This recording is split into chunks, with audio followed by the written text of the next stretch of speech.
Impact Interview is sponsored by the Pocono Mountains, where small-town charm meets big adventures. Book your trip today by visiting PoconoMountains.com.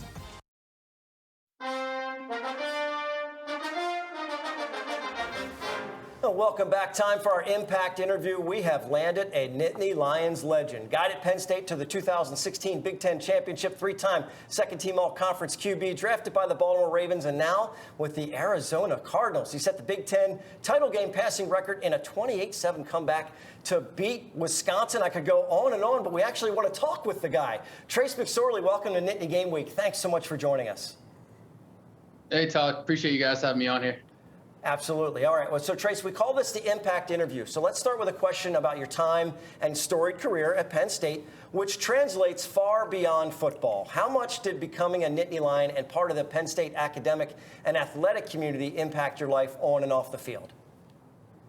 It's made huge impacts. I mean, just the people that I was able to be around and learn from within the academic community there at Penn State.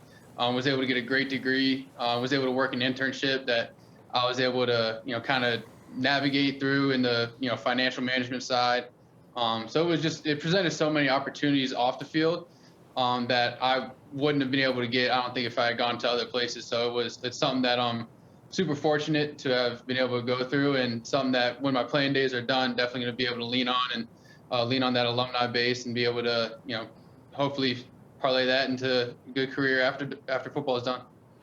I get the sense you're going to be successful whatever you do, Trace. But as a guy who's watched a lot of Penn State football over the last 45 or more years or so, I would tell anyone that your individual performance in the 2018 Ohio State game was one of the greatest and toughest performances I've ever seen in Beaver Stadium. Obviously, wish it was a little bit better outcome, but you're one of the great competitors ever to play here.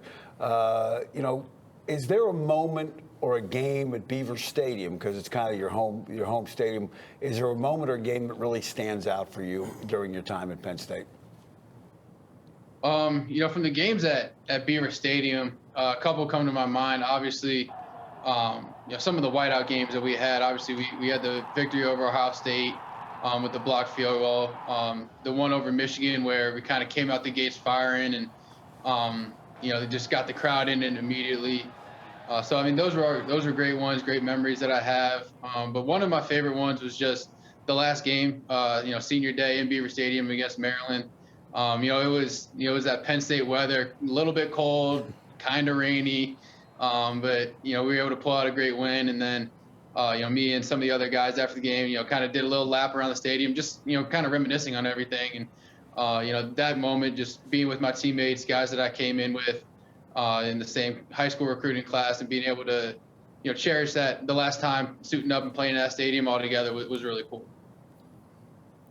Trace, I'm Tom Bradley. I don't like you quarterbacks. I'm a defensive guy, but I'm going to have to ask my question, okay? So obviously you've been in the NFL for a few years, and it is a business at that level, as you know. For all those guys who can't wait to get to the NFL, how much do you miss the college environment with that on-campus excitement the week of the whiteout game?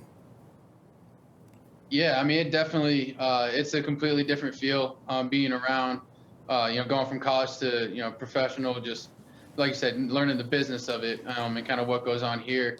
You don't get those, time in the locker room, even just once you're done with practice, school, you go eat, and then, you go home, you're living with guys on the team. It's, and now you just go home and you start studying for the next day, getting ready, but everyone's going back to their own families, kids, you got grown men, that, real life responsibilities out here. So it is a different feel and definitely something that you miss once you've left that locker room. And then even just, you talk about a week like the whiteout, walking around campus, it's got a different feel to it. You're going to class and there's a different energy on a Monday, and the game's not even until Saturday. Trace, you're an East Coast guy. Not sure how much your schedule out west allows you to watch the Nittany Lions, and I was joking with you about knowing what time it is because these big noon kickoffs are like 9 o'clock in the morning out there. But how much are you enjoying to see Penn State at 5-0? And then here's the second part for your replacement, Sean Clifford.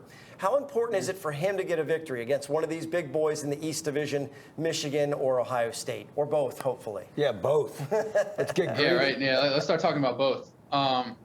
But, to your first point, it's been a little bit of an adjustment. Usually we go through like our Saturday walkthroughs, and those usually start about 9 o'clock, and then we finish up and the games are already on.